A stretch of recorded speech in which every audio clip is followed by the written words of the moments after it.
நமது பள்ளியின் பட்டதாரி ஆசிரியர் திரு ராஜா அவர்களை அன்புடன் அழைக்கின்றேன்.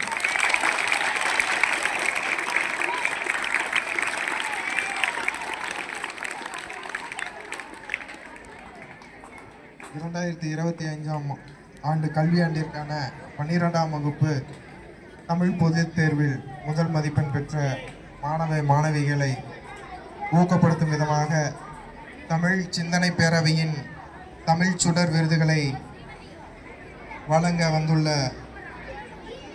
வந்த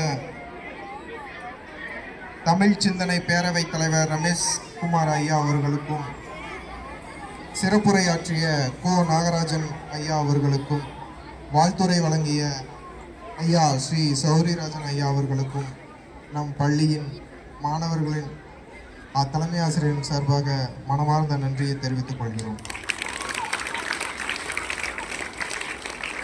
இப்பொழுதும் ஒரு விழா நிறைவடைகிறப்பதான் நாங்கள் நன்றியுரை நல்குவோம். ஆனால் இங்கே நேற்று எங்கள் பள்ளியில் சேர்ந்த ஒரு புதிய மாணவி தலைமை ஆசிரியர் வரவேற்புரை ஆற்றிய போதே தானும் அது மாதிரி ஒரு வரவேற்புரையை ஆற்றி அனைவரையும் மகிழ்விக்கணும்னு ஆசைப்பட்டேன்.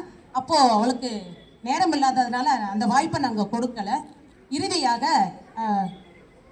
சான்றோர்கள் நிறைந்த இந்த அவையின் முன் அந்த மாணவி அவளுடைய உரையை ஆற்ற வேண்டும் என்று ஆசைப்படுகிறார். அவளுடைய ஆசையை நிறைவு செய்யும் விதமாக இதோ.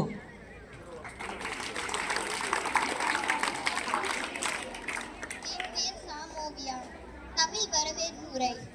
அறத்துப்பால் பொருட்பால் இன்பத்துப்பால் இணையின் ஐயன் அன்பால் எழுதிய தமிழே, நீ பெண்பால் என நினைத்தேன் உன்னை தினம் தொழுதோம்.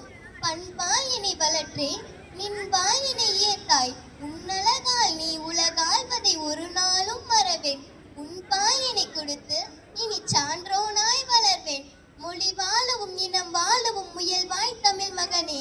முரணாதொரு முகமாயிலும் முடியாதது உளதோ. இழிவாகிய நிலை ஓடிட எடுவாள் பகை மலையோ. இழிவாய் தலை நிமிர்வாய் உன்னை எதிர்வாரினி இளையே. தமிழில் பிறந்து தமிழால் வளர்ந்து தமிழால் உயர்ந்து தமிழை உயர்த்திய தமிழ் சான்றோர்களை வணங்கி, அவையோரே அதில் இருக்கும் பெரியோரே இன்றைய சிறியோரே நாளைய வரலாறே வருங்கால மேதைகளே வருங்கால தேவைகளை நம் பள்ளி மாணவர்களை உங்கள் அத்தனை பெயரும் இந்த விழாவிற்கு வருக வருக என வரவேற்கிறேன்.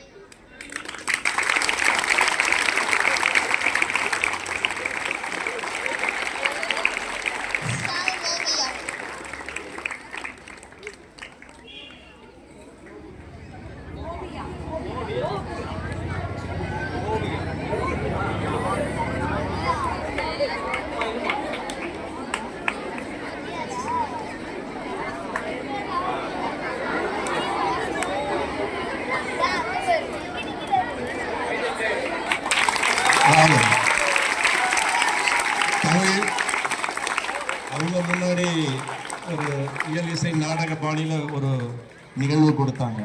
அதில் அடங்க மறுக்கும் ஆண்மை தமிழ்னு சொன்னாங்க. இவங்க சொல்லும்போது அன்பு நிறைந்த பெண்பால் பண்பால் உயர்ந்து அந்த சொலவடை மிகவும் ரசிக்கக்கூடிய விதமாக இருந்தது. மகிழ்ச்சி. உங்களை பாராட்டி உங்களுக்கும் ஒரு பொன்னாடை போர்த்தி சிறப்பிப்பதில் தமிழ் சிந்தனை பேரவை மகிழ்ச்சி அடைகிறது.